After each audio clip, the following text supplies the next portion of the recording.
오늘 말씀 신약성경 사도행전 2장 24절에서 32절까지를 보도록 하겠습니다.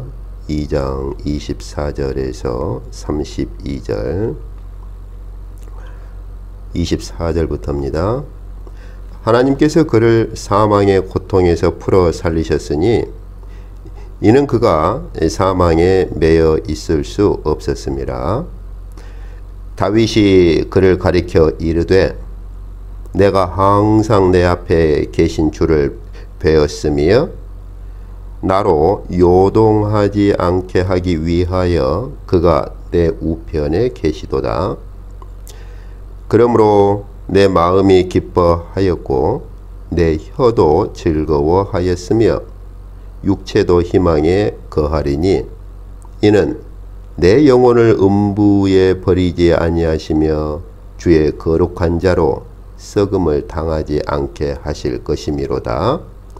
주께서 생명의 길을 내게 보이셨으니 주 앞에서 내게 기쁨이 충만하게 하시리로다 하였으므로 형제들아 내가 조상 다윗에 대하여 담대히 말할 수 있노니 다윗이 죽어 장사되어 그 묘가 오늘까지 우리 중에 있도다. 그는 선지자라. 하나님이 이미 맹세하사 그 자손 중에서 한 사람을 그 위에 앉게 하리라 하심을 알고 미리 본고로 그리스도의 부활을 말하되 그가 음부에 버림이 되지 않고 그의 육신이 썩음을 당하지 아니하시리라 하더니 이 예수를 하나님이 살리신지라 우리가 다 이 일의 증인이로다. 아멘. 이제 오늘 말씀은 저희가 매우 잘 아는 바와 같이 오순절날 성령 강림이 임했을 때 그곳에 모인 많은 무리들에게 베드로 사도가 선포한 것입니다.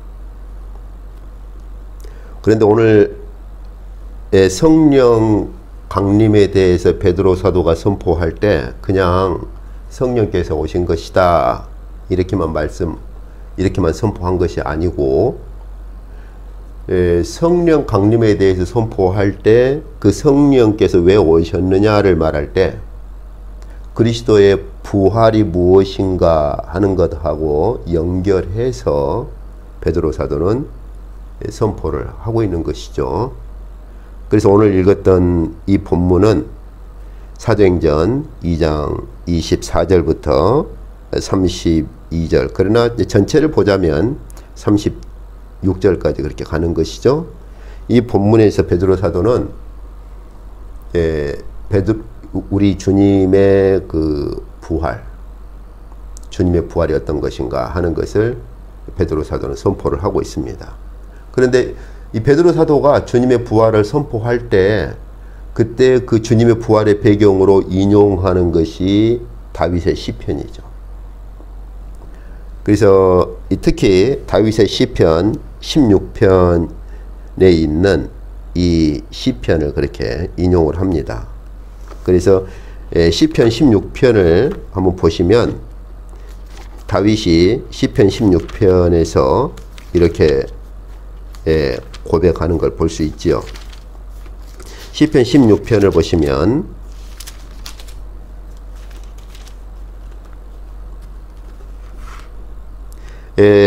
무엇보다도 특히 16편 8절부터 11절을 보시면 내가 여호와를 항상 내 앞에 모심이여 그가 나의 오른편에 계심으로 내가 흔들리지 아니하리로다.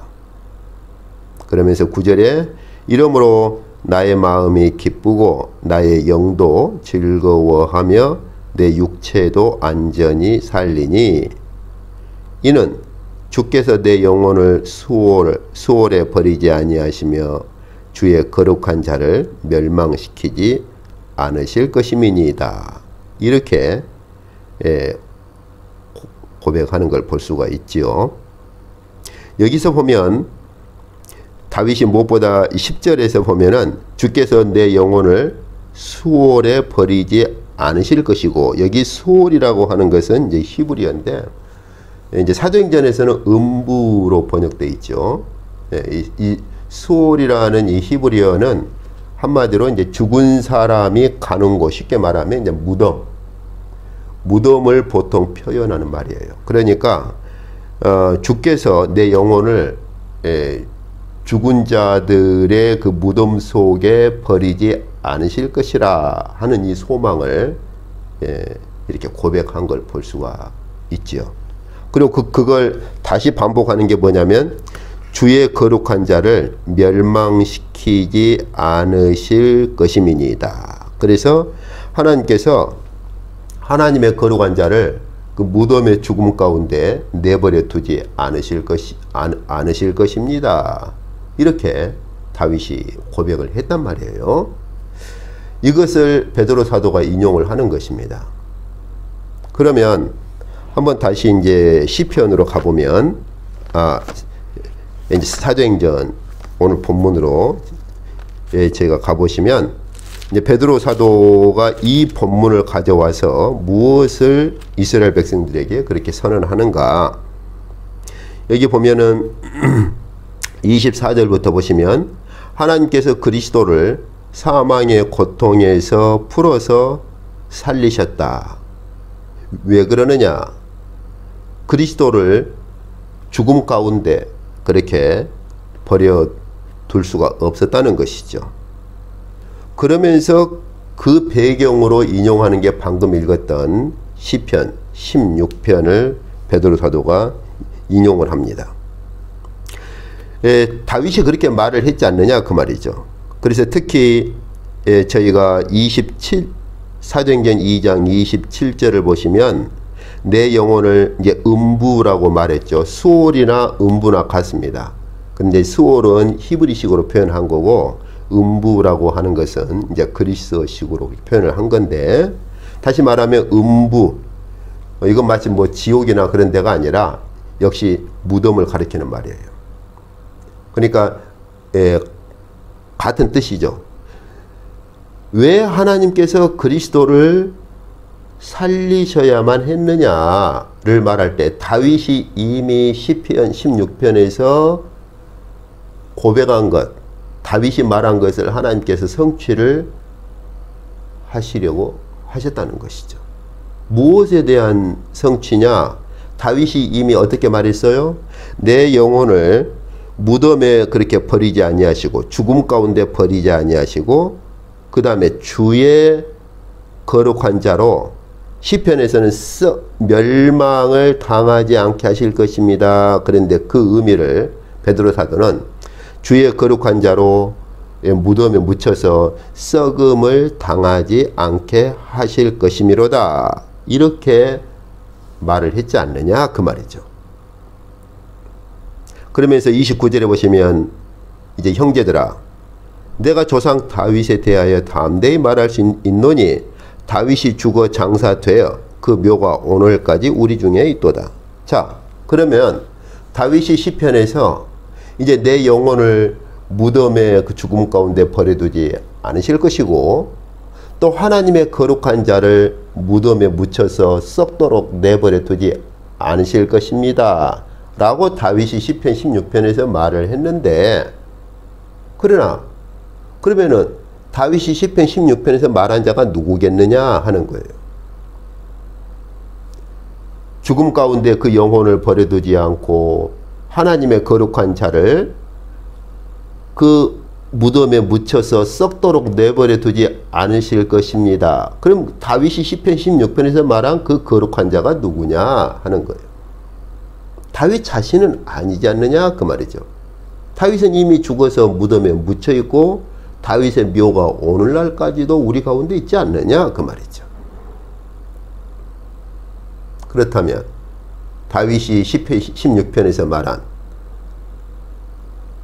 그 영혼이 무덤 속에 버림당하지 않고, 또 그 무덤에 묻혀서 썩음을 당하지 않을 그 거룩한 자가 누구겠느냐고 베드로 사도가 오순절에 모인 이스라엘 백성들을 향해서 선포하는 것이죠. 그러면서 30절에 보면은 베드로 사도는 이 시편 16편의 이 시편이 선지자적 시편이라고 말합니다. 그는 선지자라. 하나님이 이미 맹세하사 그 자손 중에서 한 사람을 그 위에 앉게 하리라 하심을 알고 미리 본고로 그리스도의 부활을 말했다는 것이죠. 하나님께서 다윗에게 약속하신 것이죠. 저희가 주일날 저녁에 묵시와 계시에서도 그 본문을 봤죠. 하나님께서 다윗에게 약속하신 것이 무엇입니까? 다윗이 죽어서 조상들의 품으로 갈 때, 쉽게 말하면 다윗이 죽은 후에 하나님께서 다윗의 후손을 세우겠다.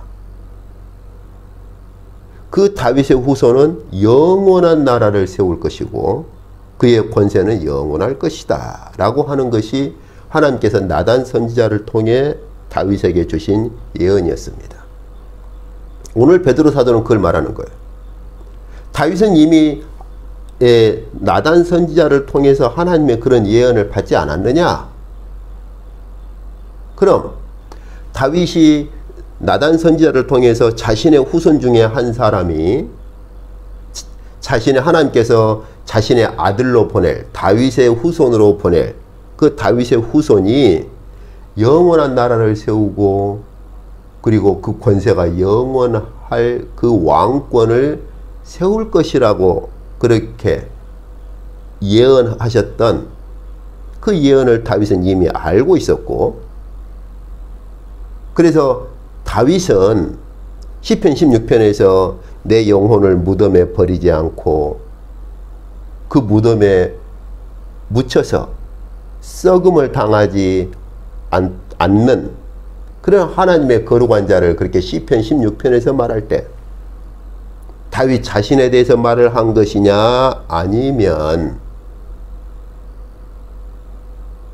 다윗이 나단 선지자를 통해서 들었던 그 영원한 왕권을 세우실 하나님의 아들에 대해서 말한 것이냐 하는 것이죠.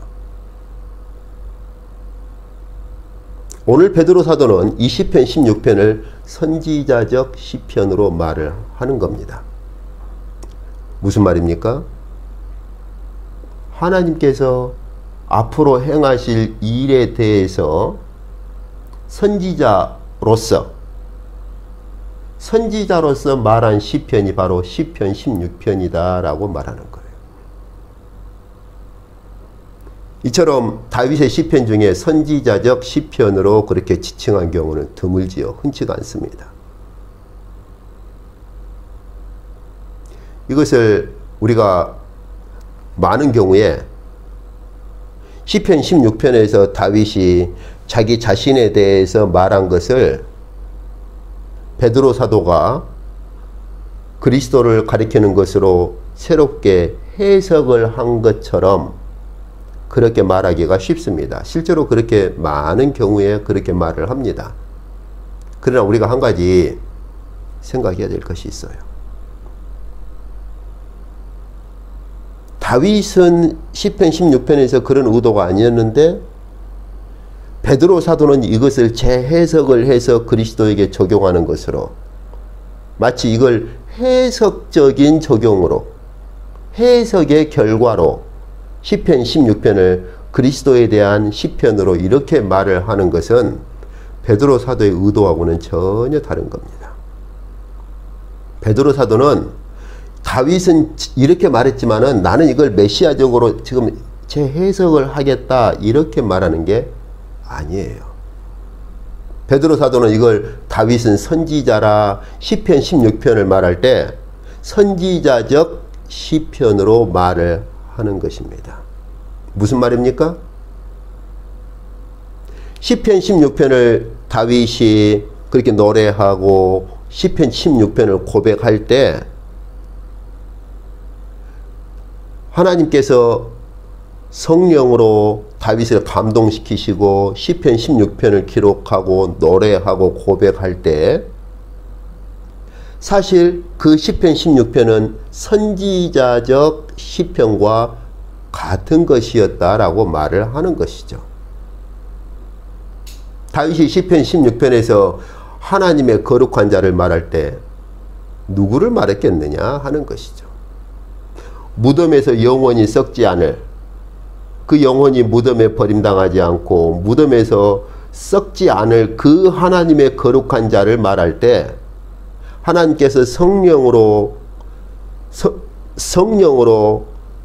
다윗이 시편 16편을 노래하고 기록하도록 할 때 거기서 하나님께서 다윗을 통해 말씀하신 그 거룩한 자가 누구였겠느냐 하는 것입니다. 해석적인 문제가 아니에요. 실제적으로 시편 16편은 선지자적 시편인 것입니다. 마치 하나님께서 다른 선지자들에게도 성령을 보내시고 성령으로 그들을 사로잡으시고, 우리가 묵시와 계시에서 많은 것들을 보았었죠. 하나님께서 성령으로 선지자들을 사로잡으시고 앞으로 하나님께서 행하실 일을 그 성령으로 선지자들을 통해서 예언을 하셨어요. 많은 것들을. 시편 16편도 그와 같은 것이다 그 말입니다. 다윗이 시편 16편에서 그의 영혼이 무덤에 버림당하지 않고 또 그 무덤에서 영원히 썩음을 당하지 않는 그 거룩한 자를 시편 16편에서 말할 때 하나님께서 성령으로 다윗을 사로잡으시고 시편 16편을 기록하고 노래하고 고백하도록 할 때 하나님께서 다윗을 통해, 그리고 특히 시편 16편을 통해서 하나님께서 이루고자 하시는 것이 무엇인지를 마치 다윗을 선지자처럼 세워서 그 시편 16편에서 말씀을 하셨다는 거예요. 그런 점에서 시편 16편은 메시아 예언에 대한 선지자적 시편이라 이렇게 말할 수가 있는 거예요. 오늘 베드로 사도가 하는 말이 그거예요. 다윗이 시편 16편에서 말한 걸 내가 재해석을 해주겠다, 이런 게 아닙니다.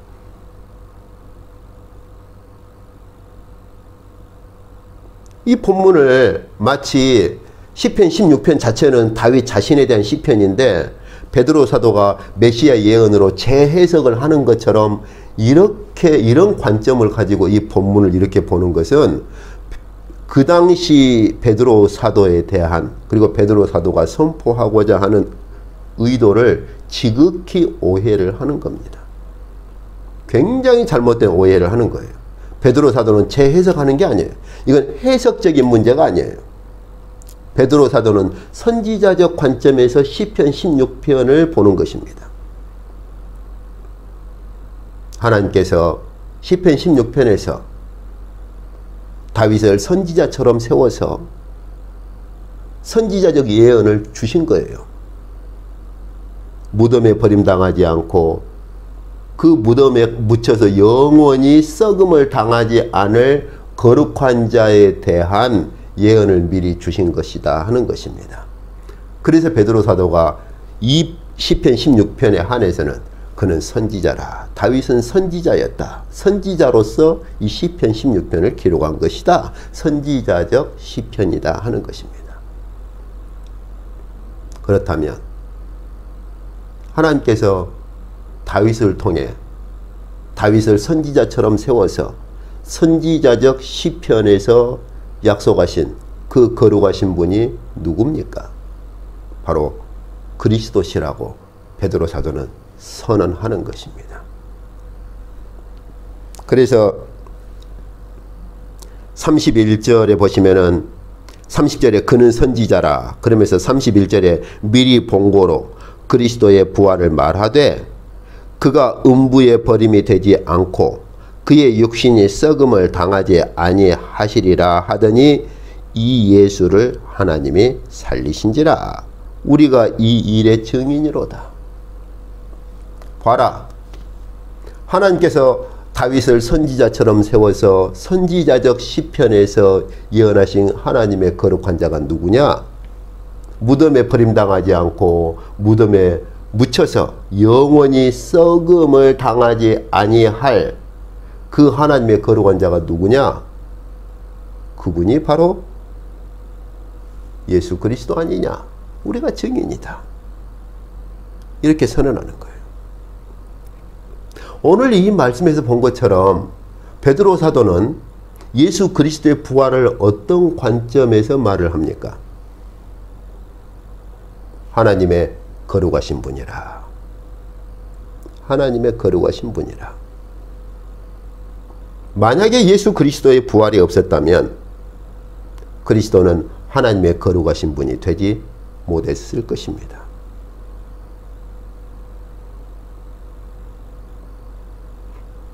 저희가 앞주에 주님의 고난에 대한 말씀을 묵상했습니다마는 주께서 이 땅에 오셔서 고난의 길을 걸으신 그분이 어떤 분이셨는가?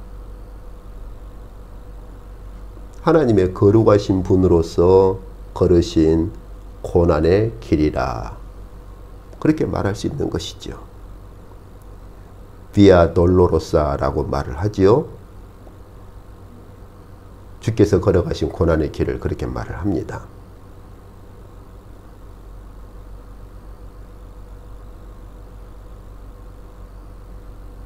주께서 이 땅에 오셔서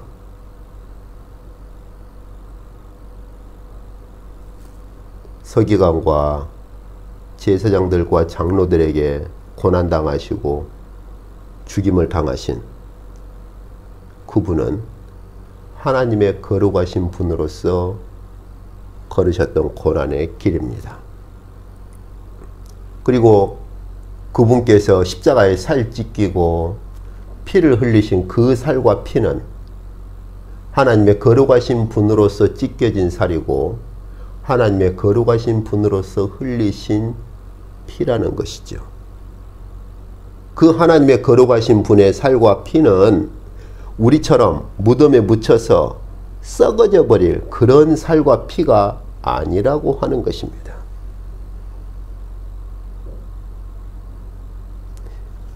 계시록을 한번 보도록 하겠습니다. 저희가 신약성경 이제 요한계시록을 보시면 사도 요한이 요한계시록 5장 봅시다. 요한계시록 5장 6절을 보시면 제가 한국에서 이제 요한계시록 강의할 때 이 부분을 굉장히 강조를 했습니다. 5장 6절의 말씀을 보시면 이제 내가 또 보니 보좌와 네 생물과 장로들 사이에 한 어린 양이 서 있는데 일찍이 죽임을 당한 것 같더라. 이렇게 말하고 있습니다. 성령께서 사도 요한을 사로잡으시고 그리고 하늘로 끌고 올라가서 하나님의 보좌 앞으로 사도 요한을 끌고 올라가시지요. 그래서 이제 사도 요한이 하나님의 보좌 앞에서 누구를 봅니까? 여기 보니까 6절에 보니까 하나님의 보좌가 있고 네 생물이 있고 장로들이 있는데 그 가운데 어린 양께서 서 계십니다. 그런데 사도 요한이 그 어린 양을 보니까 그 하나님의 보좌 앞에 그리고 천사들로부터 둘러싸여 있는 그 한가운데 계신 그 어린 양을 보는데 어떤 어린 양을 보느냐? 일찍이 죽임을 당한 것 같더라. 이렇게 되어 있는데 더 정확히 번역하면 좀 이 의미를 조금 더 정확히 풀어서 번역을 하면 그 죽임당한 그 흔적을 가지고 계시더라 하는 말이에요. 죽임을 당했다라고 하는 것을 완료 시제를 가지고 쓰고 있는데 그 말이 어떤 의미냐? 이 땅에서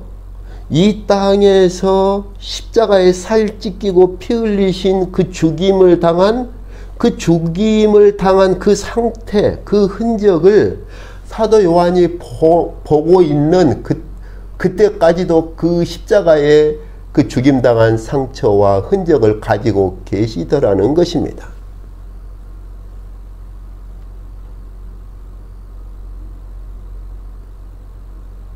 저와 여러분이 하나님의 부르심을 받아서 우리가 하나님의 보좌 앞으로 가면 하나님 보좌 앞에 계신 그리스도께서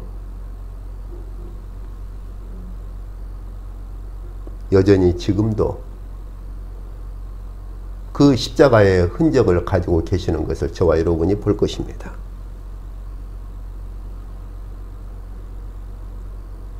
어떤 신학자들은 그리스도께서 부활하시고 승천하실 때 천사들의 둘러싸여서 영광의 모습으로 부활하셨으니까 이제 육신의 그런 십자가의 흔적들은 다 없어졌을 것으로, 영광의 몸으로 부활하셨으니까 그렇게 말하는 자들도 있습니다.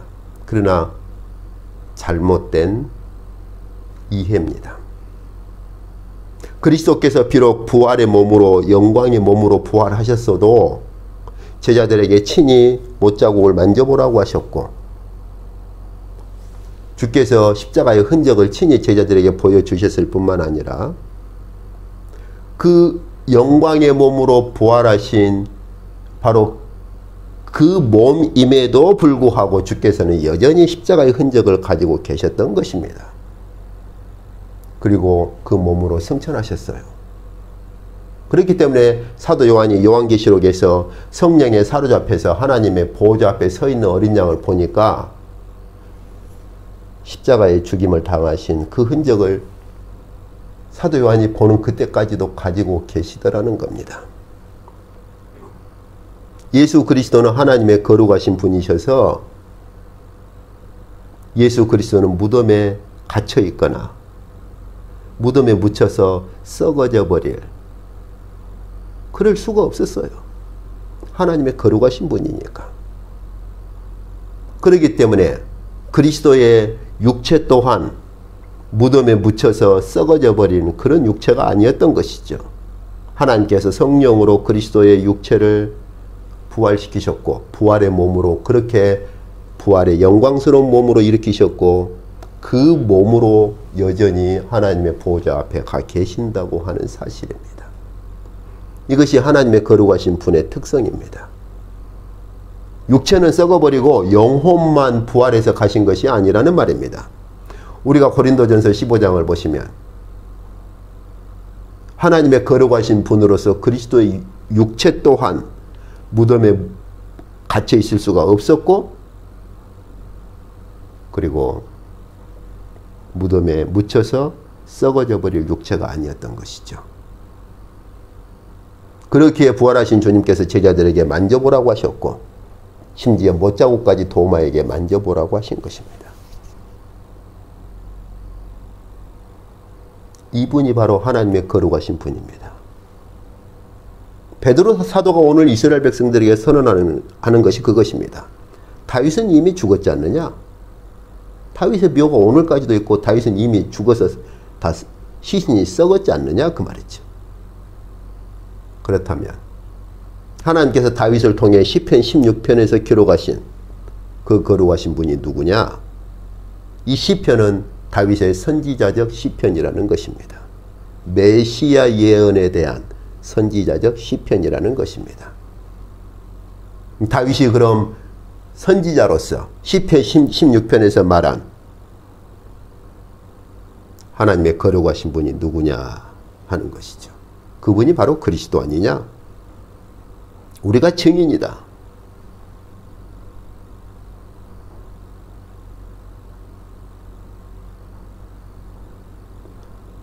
하나님께서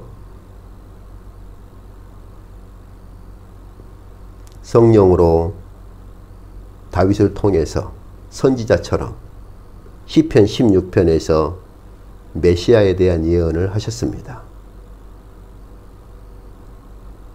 그 시편 16편에서 하나님께서 예언하신 그 예언은 바로 하나님의 거룩하신 분에 대한 예언이었습니다.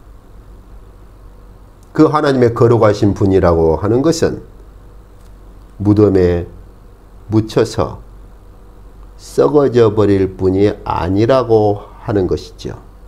왜냐하면 하나님의 거룩하신 분은 무덤에 묻혀서 썩어질 분이 아니기 때문에 그렇습니다.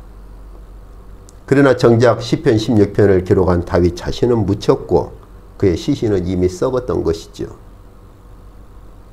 오늘 베드로 사도는 선언하는 것이 바로 이것입니다. 내가 다윗의 시편 16편을 재해석하겠다가 아니라 이 시편 16편은 다윗의 선지자적 시편이다. 무슨 말입니까? 하나님께서 성령을 통해서 성령으로 다윗을 통해 예언하신 그런 선지자적 시편이다 라고 하는 것이죠. 무엇에 대한 선지자적 시편이냐? 메시아에 대한 선지자적 시편이다 하는 것입니다. 어떤 메시아인가? 무덤에 묻혀서 썩음을 당하지 아니할 하나님의 거룩하신 분에 대한 선지자적 예언이다 라고 하는 것입니다.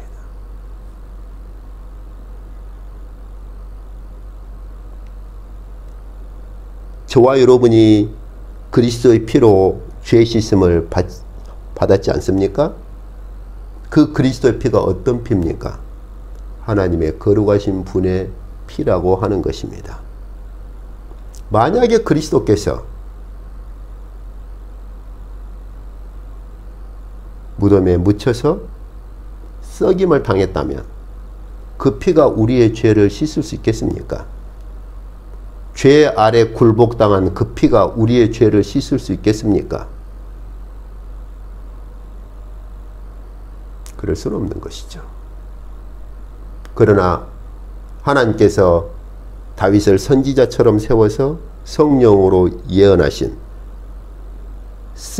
썩임을 당하지 아니할, 썩지 아니할 하나님의 거룩하신 분이라고 하는 것을 보여주시려고 그리스도를 부활시켰다는 것입니다.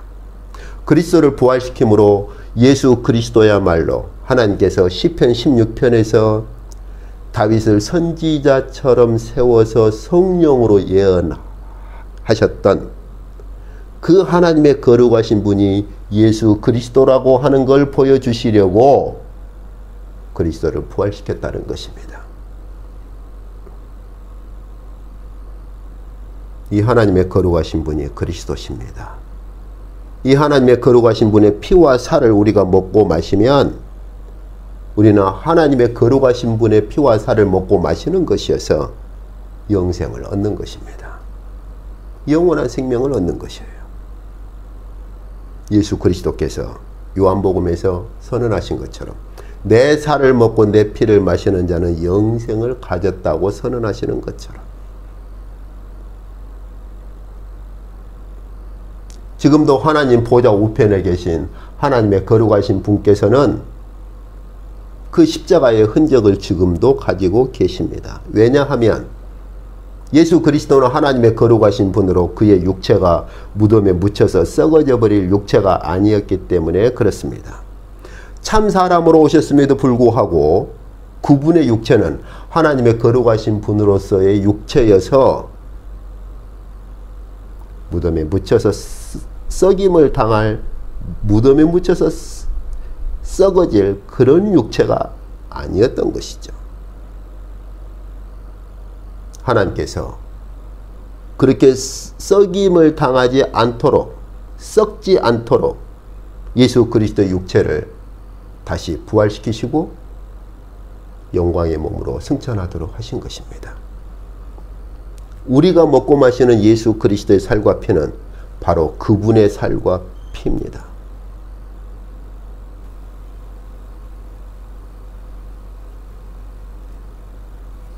오늘 말씀 맺도록 하겠습니다. 하나님께서는 언약의 신실한 하나님이십니다. 성령으로 다윗을 선지자처럼 세워서 성령으로 주셨던 그 선지자적 예언, 하나님의 거룩한 자에 대한, 메시아에 대한 그 선지자적 예언을 이제 하나님께서 이루신 것입니다. 예수 그리스도는 하나님의 거룩하신 분입니다. 그렇기 때문에 하나님께서 다윗에게 주셨던, 성령을 통해 다윗을 선지자처럼 세워서 주셨던 그 하나님의 거룩하신 분에 대한, 그리고 그분이 예수 그리스도시라고 하는 것을 그리스도를 부활시킴으로 보여주신 것입니다.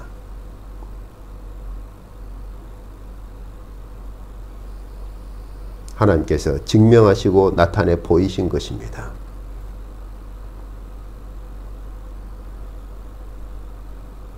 오늘 우리가 보았던 이 말씀처럼 우리는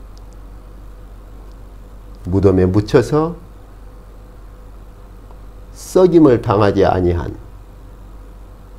그 하나님의 거룩하신 분으로서의 그리스도를 묵상해야 할 것입니다. 우리가 먹고 마시는 그리스도의 살과 피가 누구의 살과 피인가? 하나님의 거룩하신 분의 살과 피라고 하는 것입니다.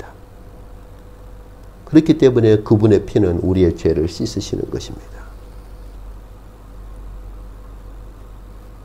하나님의 거룩하신 분께서 이 땅에서 죽음의 길, 고난의 길을 걸으셨을 뿐만 아니라 이제 하나님의 거룩하신 분께서 자신의 살과 피를 우리에게 내어주신 것입니다.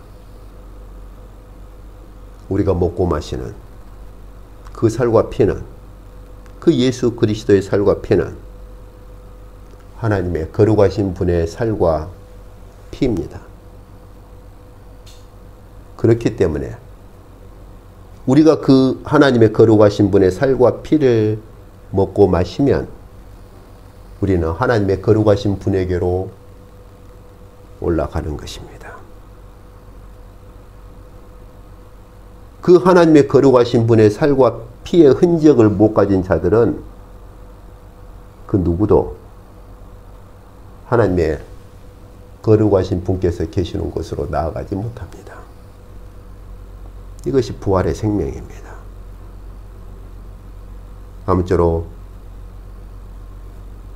주께서 하나님의 거룩하신 분으로서 자신의 살과 피를 내어주시는 하늘의 거룩한 은혜가 저와 여러분 모두에게 임하시기를 원합니다. 기도하겠습니다.